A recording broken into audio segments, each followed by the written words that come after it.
as to Dad's health and inquired about his own, and then asked him how things were going at school.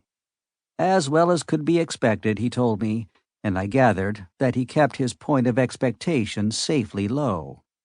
Then he wanted to know if I were going aboard to interview Mr. Morrell.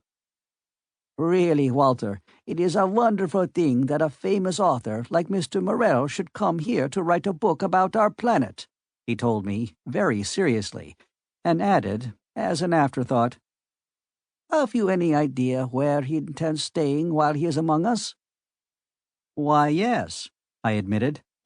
After the Peeneminda radioed us their passenger list, Dad talked to him by screen and invited him to stay with us. Mr. Morrell accepted, at least until he can find quarters of his own. There are a lot of good poker players in Port Sandor, but Professor Jan Hartzenbosch is not one of them. The look of disappointment would have been comical if it hadn't been so utterly pathetic. He'd been hoping to lasso Morrell himself. I wonder if Mr. Morrell could spare time to come to the school and speak to the students, he said after a moment. I'm sure he could. I'll mention it to him, Professor, I promised. Professor Hartzenbosch bridled at that. The great author ought to be coming to his school out of respect for him, not because a 17-year-old cub reporter sent him. But then Professor Hartzenbosch always took the attitude that he was conferring a favor on the Times when he had anything he wanted publicity on. The elevator door opened, and Lautier and the professor joined in the push to get into it.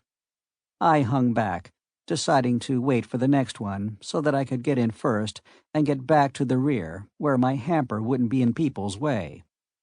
After a while, it came back empty, and I got on, and when the crowd pushed off on the top level, I put my hamper back on contragravity and towed it out into the outdoor air, which by this time had gotten almost as cool as a bake oven.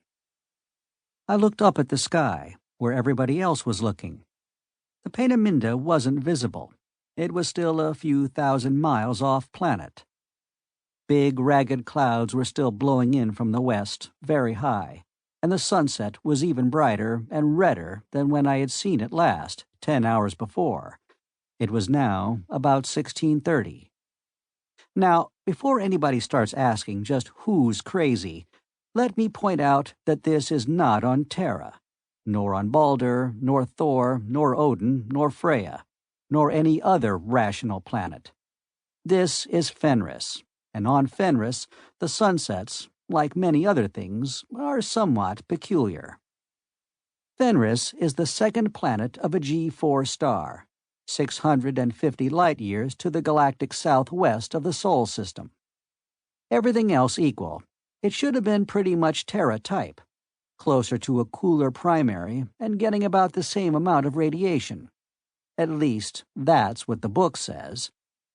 I was born on Fenris, and have never been off it in the 17 years since. Everything else, however, is not equal. The Fenris year is a trifle shorter than the Terran year we use for atomic era dating, 8,000 and a few odd galactic standard hours. In that time, Fenris makes almost exactly 4 axial rotations. This means that on one side the sun is continuously in the sky for 1,000 hours, pouring down unceasing heat, while the other side is in shadow.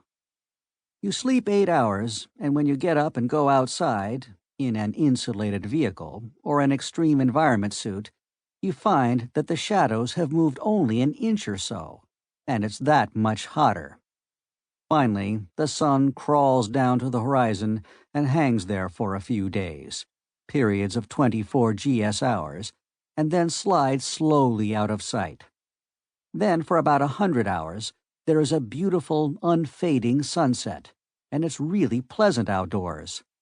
Then it gets darker and colder, until, just before sunrise, it gets almost cold enough to freeze CO2. Then the sun comes up, and we begin all over again. You are picking up the impression, I trust, that, as planets go, Fenris is nobody's bargain. It isn't a real hell planet, and space...